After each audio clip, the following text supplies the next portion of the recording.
So there you are at the University of Georgia. How long was that? There was a 5-month program. Usually goes for 9 months, like a whole academic year. But because there was COVID before, so there was some changes in the program. So for my cohort, we only did 5 months. So you did a 5 months program, yeah. A 5 months program at the University of Georgia. Yes. I've spoken to other, interviewees, and they tell me the first time they came to the United States, they were met with culture shock. Oh, yeah. How was that experience? It was tough. So at first I was excited. I'm in the United States, but then the reality really hits hard when there was the culture shock. So the language difference, as much as we speak English in Kenya, the English here was a little bit different because of the accents. So I couldn't understand their English, and they didn't even understand my English. So I had to adjust my English, my accent at some point, even teaching students. Also, food, it wasn't easy to find the Kenyan food. But with time, I also got to learn about the African stores around. And also, I had the African community within the University of Georgia that really helped with my transition in Athens. And just learning about the lifestyle and culture of the school and the United States, it took a while. But yeah, I'm glad I made it. Mm-hmm. Wow, interesting, and that's good that you speak with confidence that actually you made it. Yes. You overcome the challenges of culture shock. You Yes. mentioned about the food. You mentioned about even your English accent. I mean, you Yes. are an English teacher Yes. and a successful one who had even Yes. been hired internationally. Yes. But you came here and you came to the United States and realized that your accent is different, and Yes. you had to adjust a little bit, Yes. but I'm glad it worked out just fine. So again, the program came to an end after 5 months. Yes. I'm sure you are worried that you are going to go back home and you didn't have a job. So, what did you do? Yeah, thank God again during that 5-month program with a very wonderful community in the University of Georgia, I was encouraged to also apply for my master's. So by the end of the Fulbright program, I had already gotten an admission to my master's program in the same university. So I got the teaching of English as a second language. So that's the master's, and now they gave me funding also to continue teaching Swahili in the University of Georgia. So that way they paid my tuition, and I also got some stipend through the university. Oh, that must have been some of the moments that were, really good to you. So here you are getting into a master's program. Yes. It's funded. You are getting stipend from teaching. Yes. By stipend, you mean you are getting some salary? Yes. Something small. Something small. But I'm sure it was enough to support you. Oh, yes. And I'm sure you are supporting some siblings at home. Oh, yes. As a firstborn, yeah, I had the responsibility to do that, to support my family back home. Oh, wow. So you mean that from that stipend, you would take care of yourself, pay all the bills, Yes. and still spare some money to educate your siblings back in Africa? Yeah, I would do, as much as I could. Yeah. Not that much, but the small I had, I would really support. Okay. Yes. Oh, wow. But, you did support, for sure. You did support, like Yeah. you are saying, right? But there are other months that were really tough that I couldn't even send anything. But then other months, I could do something. You could manage to send something. Yes, yes. Interesting. So for the viewers who are in the United States, what is interesting here is that, you look at students, working hard in class, trying to work out their projects and assignments. The stipend they get, they still try to spare some to Yes. be able to support family back in Africa. What would you wish, people would know about the financial challenges that students go through? You are the student representative at the Kenya Scholars and Studies Association. I mean, you are the student representative, and I'm sure, the Kenya Scholars and Studies Association is a representative body of scholars and students in the United States. And you are the student leader. Yes. So I'm sure you have had lots of experiences from students. You interact with them, you lead them. What can you really say, what is the overriding, issue, or what is the message you can say about finances or financial challenges vis-a-vis expectations of siblings and parents back in Africa?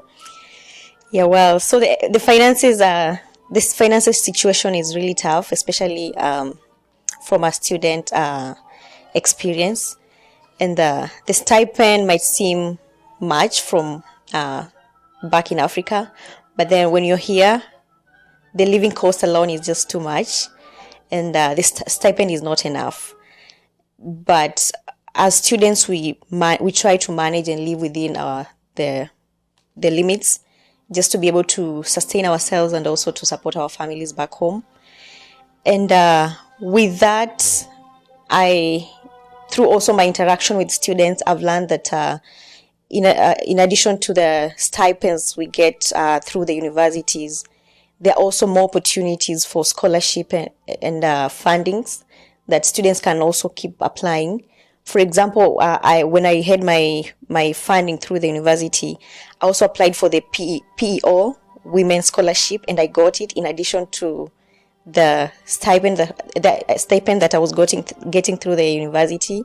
So looking at what you get, you can also keep applying for other scholarships, and you can get as more as you want, depending on what you apply for and how much you apply for. So there are opportunities, yes, but you have to also work extra hard to get what you want. So you say you have to work extra hard. You mean you have to maintain your GPA? Yes.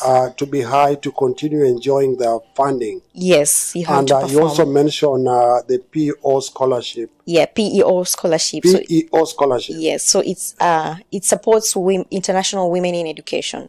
So Okay. international students who are in the United States or even who are back in Africa, but they really want to go higher in education, they can apply for that, then they can get it, depending on also how they tell their stories. There you go, female students. We have a PEO scholarship Yes. that supports international women in education. Yes. You can apply for PEO scholarship as a student in the United States to support your education in the US. Yes. Right. Oh, well, that was very resourceful. Looks like, you are always looking for opportunities. And, it looks like that is the way to go if you want to succeed in the studies in the diaspora, because, as you put it, funding is a challenge, right? Yes, it's but a at big the same challenge. time, as much as it is a challenge, the opportunities that you must seek, you must apply for them. Yes. All right. Oh, that's very wonderful. So there you go. Now you are doing your masters. How are classes? At Moi University, you did your bachelor's, degree, and now you are doing a master's. How do you compare? I'm sure you had interacted with the master's students in Kenya, and you did your master's in the US. How do you compare, graduate study in the two countries? Well, being my first year in graduate school, it was a bit tough compared to undergraduate in Moi University, and just the education system being different, and also the way the workload. So and here I learned it was different from the way we were doing it back in Moi. So given articles to read, then go discuss in class, then submit an assignment, then respond to other two students in class, it seemed a lot to me. And at some point, I was about to give up.